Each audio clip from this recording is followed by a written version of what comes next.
Welcome to N2 news. ప్రతి క్షణం ప్రజల పక్షం. అమలు చేయాలంటే ఇప్పుడు సెన్సస్ డిలిమిటేషన్ కాకుండా అన్ని రాష్ట్రాలకు సమన్యాయం చేయాలని, అన్ని రాష్ట్రాలకు 50% పెంచుతున్నట్టు కేంద్ర ప్రభుత్వం ప్రకటించింది. దాని తర్వాత కూడా మీ అభ్యంతరం ఏంటిదని మేము అడుగుతున్నాం.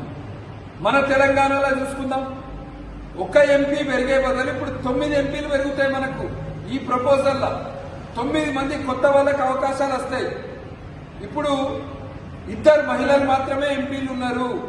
కొత్త ప్రపోజల్లో 9 మంది మహిళలకు ఎంపీలు అయ్యే అవకాశం వస్తుంది. ఇప్పుడున్న ఎమ్మెల్యేలలో కేవలం 10 మంది మాత్రమే తెలంగాణలో మహిళలు ఉన్నారు. కొత్త ప్రపోజల్లో కనీసం 60 మంది మహిళలు శాసనసభలో కూర్చుంటారు. మరి దీనికి రేవంత్ రెడ్డికి ఏం అభ్యంతరమో నాకు అర్థమవుతుంది.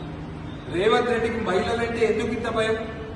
రేవంత్ రెడ్డికి 60 మంది మా అక్కలు చెల్లెళ్ళు శాసనసభలో వచ్చి కూర్చుంటే ఏం భయం అవుతుంది రేవంత్ రెడ్డి గారికి?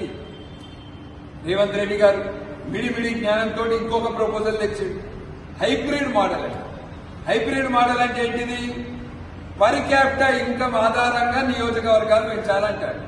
అంటే దాని అర్థమైంది, కొత్త సీట్లన్నీ హైదరాబాద్ లో పెరుగుతాయి, మన ఆదిలాబాద్ లో పెరిగాయి. పర్ క్యాపిటా ఆధారంగా పెంచాలంటాడు ముఖ్యమంత్రి. మళ్ళా మొన్న మాట్లాడుతూ సోమవారం 24 గంటలలో బిల్లు పెట్టి మేము బిల్లుకు మద్దతు తెలుపుతామంటారు. అరే బాబు, 24 గంటలలో బిల్లు పెట్టినా కూడా ఆ బిల్లు ఆధారంగా పోతే సెన్సస్ చేయాలి, సెన్సస్ తర్వాత డీలిమిటేషన్ చేయాలి. అంటే 2029లో మహిళా రిజర్వేషన్ పాస్ కాదు. దక్షిణాది రాష్ట్రాలకు అన్యాయం అవుతుందని ఈయనంటాడు. మరి ఆయన చెప్పిన లెక్క ప్రకారం పోతే ఇటు స్టాలిన్ ఓటు వ్యతిరేకం అవుతాడు, అటు అఖిలేష్ యాదవ్ ఓటు వ్యతిరేకం. నిజంగానే ఉత్తర భారతదేశానికి బాగా ఎక్కువ సీట్లు వస్తే మరి అఖిలేష్ యాదవ్ ఓటేది కదా. వీళ్ళ ప్రచారం అంతా కేవలం ఒకటే, దేశంలో విద్వేషాలు రెచ్చగొట్టాలి. ఇన్ని సంవత్సరాలు మతాల ఆధారంగా రెచ్చగొట్టిండ్రు, ఇప్పుడు ప్రాంతాల ఆధారంగా విద్వేషాలు రెచ్చగొట్టాలి. నార్త్ సౌత్ విభజన తీసుకురావాలి, టుకుడే విభజించి పాలించాలి. ఇది కాంగ్రెస్ పార్టీ యొక్క సిద్ధాంతము. అమలు